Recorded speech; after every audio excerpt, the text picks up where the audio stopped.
Hello viewers, আমি চলেছি ঘুরতে কারণ আমি পেয়েছি লম্বা ছুটি, তো বাড়ি থেকেই ব্লগ শুরু করে দিয়েছি। আর আমি অনেক সকালে বেরিয়েছিলাম, ট্রেনে উঠে ঝালমুড়ি খেয়েছি, লেবু জল খেয়েছি, and it was Assam guys. এইটা ছিল ট্রেনের অবস্থা। আমার এত জার্নি করে করে আই এম গেটিং টায়ার্ড। তারপর গিয়ে লাঞ্চ করেছি, ডাব খেয়েছি, মেকআপ করেছি, অ্যান্ড বিচে গিয়ে শ্যুট করেছি।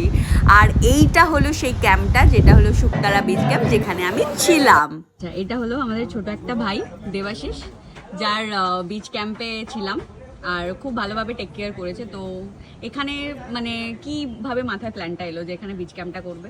ক্যাম্পটা হচ্ছে অ্যাকচুয়ালি সবাই বানাচ্ছিল, তারপর জায়গা যেহেতু নেওয়ার পর প্রোগ্রাম করলাম, যেটা হচ্ছে এখন তো বেকারত্বটা বেশি, নিজের হাতে যেটা কিছু বানিয়ে শেষ করতে পারি সেই জন্য টোকর বানিয়ে। এখানের খাবার দাবার প্রচন্ড রিজনেবল, মানে তুমি আর বিচ ক্যাম্পে মনে হয় না এতটা রিজনেবল। তো তুমি এটা কি ভেবে বানিয়েছো? নিজে টুকটাক রান্না করতে পারি বলে তাই নিজে বানাচ্ছি, যতটা পারি তোমাদের সুস্বাদু বানানোর চেষ্টা করছি। মানে সব রান্না তুমিই করেছো? এই দাদাটা, এই ভাইটা ভীষণ ভালো, ঠিক আছে, ব্যবহারও ভীষণ ভালো। আর এখানে সবাই ছেলে ছিল, বাট আমি একা একটা মেয়ে ছিলাম, but he take care a lot.